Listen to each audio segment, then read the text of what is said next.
Welcome to the Do Zone, where real entrepreneurs share real strategies about getting things done. I'm your host, Josh Thomas. Tag me at JT Literally and show me what you do in the Do Zone. Each week, I will pick the best post to feature across all my social networks. This podcast is brought to you by Factor One. If you're a six-figure entrepreneur who's looking to hit 7 this year, there are 3 key shifts you need to make right now in order for it to be possible. Go to IamFactor1.com now, and I'll show you exactly what those 3 key shifts are and how you can get them set up for your business in less than 6 minutes. Once again, that's IamFactor1.com. Today's guest is Allison Legendre. Allison is a violinist turned entrepreneur who, after exiting her music agency, has recently turned her attention to helping musicians do more of the work they love at musicwork.com. Allison, welcome to the Do Zone. Tell us something you believe is the key to getting stuff done that most people wouldn't think of. Thanks for having me here, Josh. So I would say the key to getting things done that most people wouldn't think of is probably elimination. So when I look at the things I feel I need to do, the first question I ask myself is, what can I eliminate on that list? Is it truly necessary? So that's one dynamic. Another is just the environment you work in. I think having an environment that's simple, this is both on your schedule as well as, your desk setup. All of these things really play into the weight that's in your mind and how much clarity you have when you're getting things done. So the more you can eliminate, the more you can focus is probably the best tip that I've come across. Elimination. Get it off your desk. Get it out of here. Right. And what that does is it makes your brain less crowded. It gives you less decisions to make. Mm-hmm. And that's something that I've actually... It's weird how we tune into certain messages from time to time. And the thing that I'm hearing lately is about getting things away from you so that you can just focus on simple automation tools. So could you expand upon that a little bit? What does eliminating the noise do for you that allows you to focus? Yeah. So when it comes to the tech world, I think it's the hardest part. I think when you're eliminating the noise just in your environment, in your house, you have a lot more control over that.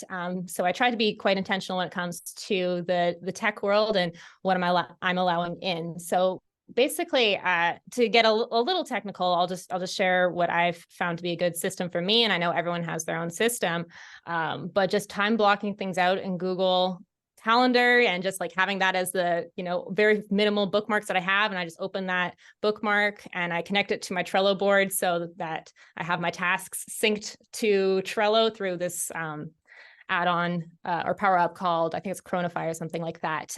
So it's basically just keeps everything in one place. And I just know the place I need to go to get things done is essentially how I think about it.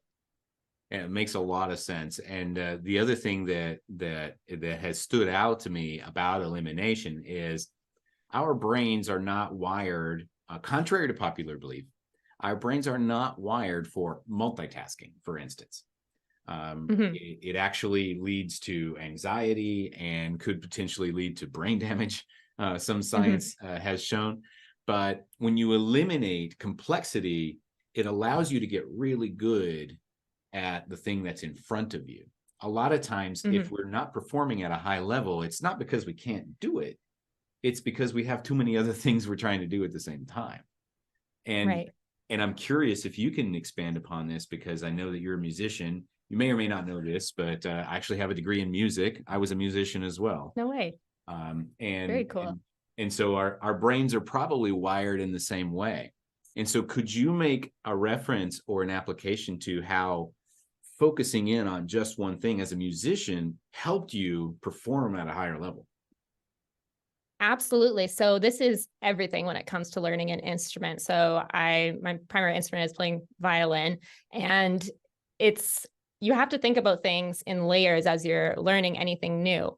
And if you can just isolate like that one movement that you need to work on, like say it's a super tricky piece that you're working on and there's this jump that makes no sense, like the more you can chunk it down and break it down, like, okay, my elbow needs to move from here to here this quickly. And you just practice that one thing over and over again until you get that one thing. Then you add the dynamic of adding in the notes now, and then you add in, the rhythm, and you just layer things up until you can piece it together.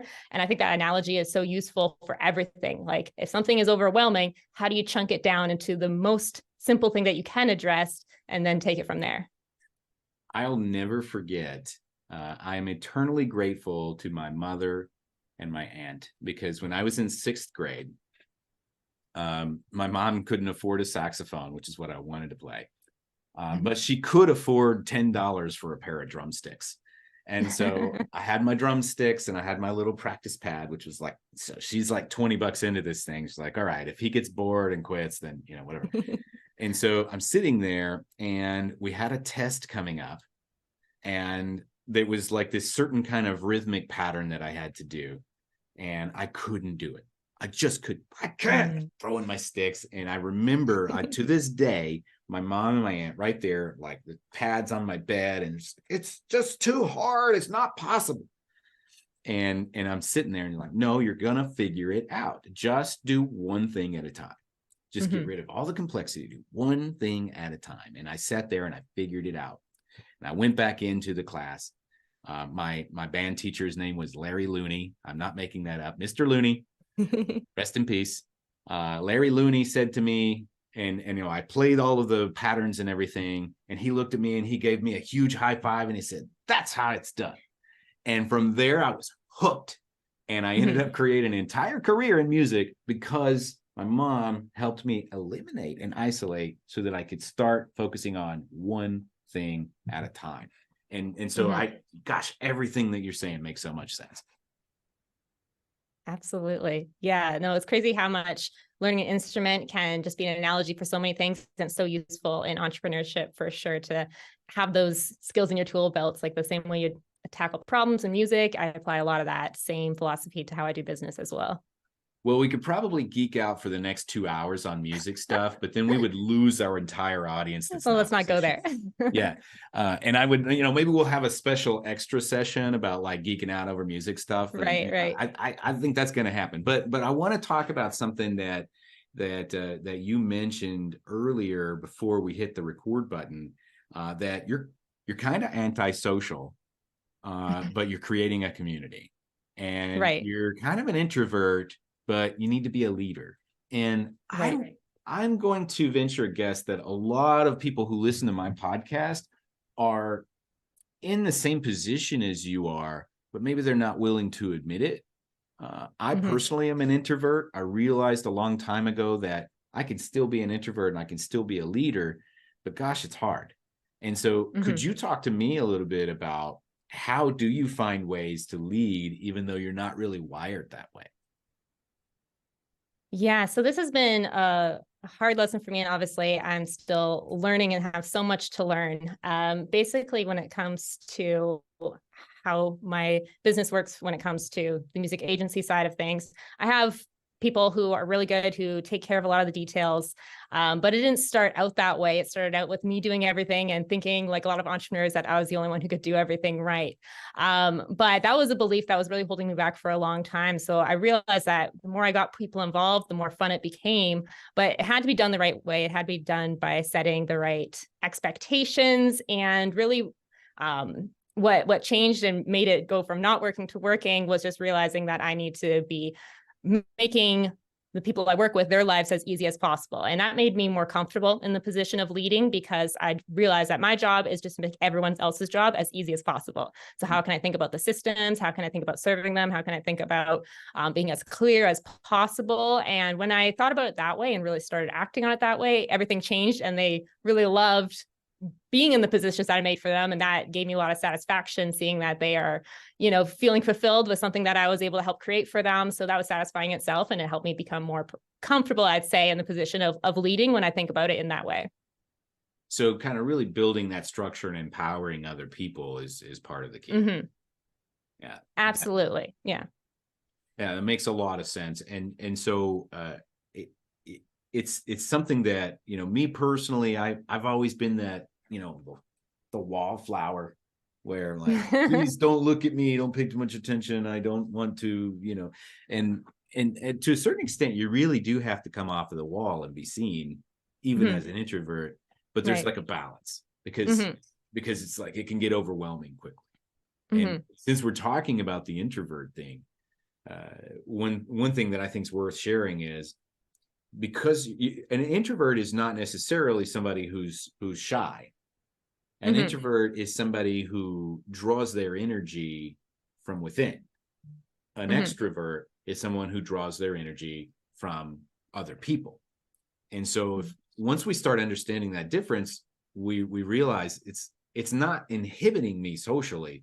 It's just making me be more selective about how I spend my time. I only have this limited tank of energy inside, and once it's exhausted, I'm done. That's an introvert. Whereas an extrovert has to go out and talk to other people and grab the energy from them, and that's why they seem more social. Do you have any kind of thoughts on that? Yeah, absolutely. I think that being selective or intentional, I think is what you said. And that's a good way to put it, with how you're spending your energy connecting with people. I've definitely been in places in my life where, it's not fun feeling stuck and not knowing what to do. And I realized that what I needed was beyond me. Like I couldn't figure things out myself. And it kind of forced me to seek answers and talk to people, but be intentional about it. And that's really the key, is to, be thinking about how you can use the limited energy you have in the way that's going to, help you be able to create the best that you can in this world. And at the same time, help other people by connecting with them and seeing how you can serve them. So I think it's about using the limited resource wisely and using your energy to serve others and having that as your primary motivation. And that's really how business works and how things are going to come back to you if you keep that, in my experience, keep that forefront. Makes a lot of sense. And so tell us about your venture that you're working on now. Who is it for, and how can we connect with you? Absolutely. So the new venture is musicwork.com. So musicwork.com is about helping performance musicians do more of the work they love and less of the work they don't. So I'm helping musicians really elevate their brand so they can get the most, value for the work they're doing through their content and their branding, but also the systems, eliminating the wearisome tasks of a lot of the administrative tasks that bog a lot of musicians down. So that's what musicwork.com is. And right now, like I mentioned before, I exited, I still own it, but the music agency that I started, that's run by other people. I don't work in that day to day. So it's given me the freedom to start something new and use the expertise I've developed to serve others and connect with other people who are also doing well, and just create a hive mind of knowledge for musicians who want to be able to bring their best into the world. So musicwork.com, we have a free community where we're just getting together, masterminding, having fun, and helping musicians really succeed at what they're doing and bring a lot of joy to other people and themselves through their music. And so performance musicians, can you define that a little bit further? So because there are a lot of us who love playing music, we're not sure if we want it to be a career, or maybe we are trying to, but we don't know where to start, or are we already full-time gigging? Like who is the person that this would really benefit the most? Absolutely. So that would be event performance musicians. It would benefit the most. There are a lot of musicians who, when it comes to their performance career, they're really interested in doing original music and touring and things like that. And it is possible to have that lifestyle and also do events. But when you're doing events, it's usually you're in a local area. So for most people who are interested in doing event performance music, they're not interested in necessarily being the most famous musician in the world, but they are interested in serving people with their music and doing private events and, local concerts and things like that. But private events is bread and butter, like where the money is usually going to be for most musicians who aren't, top of Billboard charts. So that's what we primarily focus on. Okay, awesome. And one more time, where can we go to learn more? So you can check out musicwork.com if you're a musician and want to hang out. It's you can join the free community right on the page there and get to meet a lot of other great musicians and be inspired by what's possible in the industry. And you have a podcast as well, right? That's right. So new podcast. It's called the Music Work Podcast. It's on my YouTube channel, Allison Legendre. Also, you can just look up the Music Work Podcast on any of the streaming platforms, and you'll find it there as well. Excellent. Well, we're going to wrap from here. Thanks so much to our guest, Allison Legendre for joining us and sharing some wisdom about how she gets stuff done. You can connect with her directly by going to musicwork.com, and you can also check out the podcast with the same name anywhere you listen to podcasts. If you listen to us on your morning commute or your workout or you're somewhere out in the field, be sure to snap a selfie and tag me at JT Literally. Tell me what you do in the do zone. Also, if you're ready to break the 7-figure barrier with your business, but you know what got you here ain't going to get you there, we can help. Go to iamfactor1.com now and let's see how much impact we can make in less than 6 minutes. Know this, you are Factor One for your own success. Now let's get to work.